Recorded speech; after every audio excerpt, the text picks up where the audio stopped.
I'm sure there's just a few more minutes left in the news cycle about the fall of Afghanistan before that whole topic is swept under the rug, especially since virtually everyone in the liberal media industrial complex openly admitted that the Biden administration completely botched the withdrawal. But before this topic is completely dumped down the memory hole, the American people and the world at large should know that the mastermind behind the Taliban takeover of Afghanistan, whose name I can't even begin to pronounce, was released from the Guantanamo Bay prison by, guess who? Barack Obama back in 2014. It wasn't that he was found innocent or served his time. He was released as part of a prisoner swap in exchange for U.S. Army Sergeant Bo Bergdahl. Remember him? He's the one who deserted his post and then was captured by the enemy. To be clear, I'm glad that we're finally leaving Afghanistan, something that we should have done 19 years ago. Actually, maybe we shouldn't have even went there in the first place. I mean, remember those classified pages from the 9/11 Commission report, which were later declassified many years later, which showed ties to Saudi Arabia?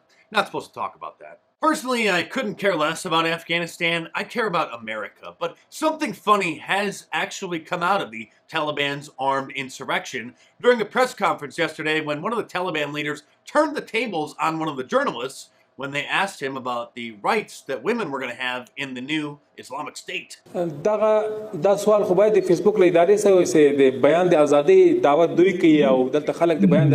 question should be asked to those people who are claiming to be promoters of freedom of speech, who do not allow publication of all information.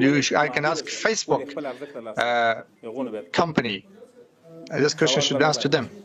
The Taliban's not allowed to have a Facebook page since, well, they're an extremist organization. But over on Twitter, that's a whole different story because Twitter CEO Jack Dorsey, well, he looks like a Taliban member, and so they are literally allowing them to have a Twitter account. I'm sure in a few weeks, Mark Zuckerberg will allow the Taliban back on the platform. After all, he wouldn't want to be called Islamophobic, would he? Let's not forget that Laura Loomer got banned from Twitter for Islamophobic posts about Congresswoman Ilhan Omar. And the Proud Boys aren't allowed to have a Twitter account either, or any of their members for that matter, because they've been deemed an extremist organization.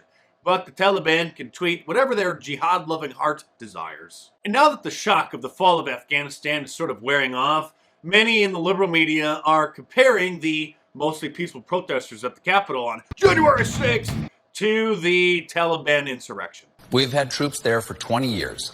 They fought. They sacrificed. Their families sacrificed so that we wouldn't have a terrorist attack in America planned in a foreign country.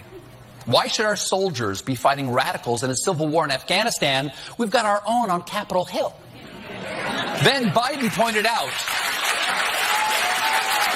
Michael Moore tweeted this, trying to compare the Taliban takeover of Afghanistan to some protesters meandering through the halls of Congress on January 6th. And many members of Congress, including Republicans, are more concerned with bringing Afghani refugees into the United States than they are releasing the peaceful January 6th protesters, some of which are still in jail with no bail pending their trial, even though they aren't accused of assaulting any police officers or breaking anything. Here's Stephen Miller with the only rational response to all this. If the United States takes the policy that every person suffering under Sharia law has a right to live in the United States of America, we're going to need to make the room for about 500 million people.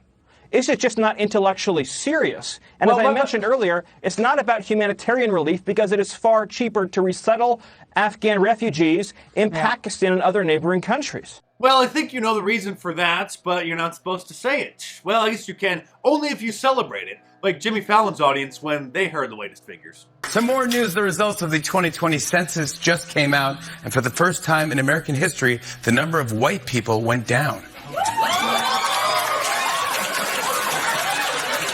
The idea that, whites will not be the majority, I mean, it's an exciting transformation of the country. White Americans will soon be a minority, and that's great. Not only our Muslim communities, but African communities, Asian communities, Hispanic communities, and the wave still continues.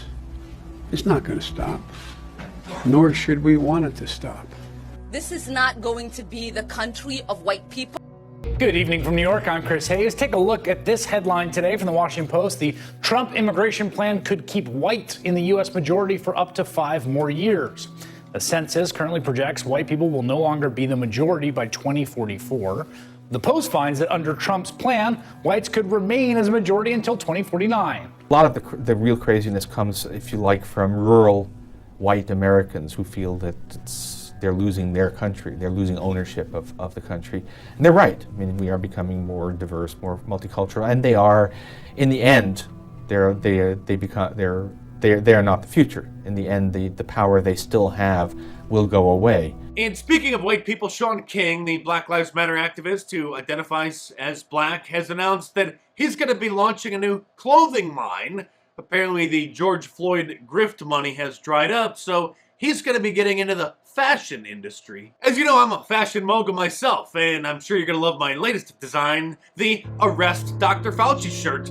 Like all of my designs, available in a t-shirt, long sleeve, and a hoodie, and a whole bunch of different colors as well. So head on over to markdice.com or click the link in the description below and check it out.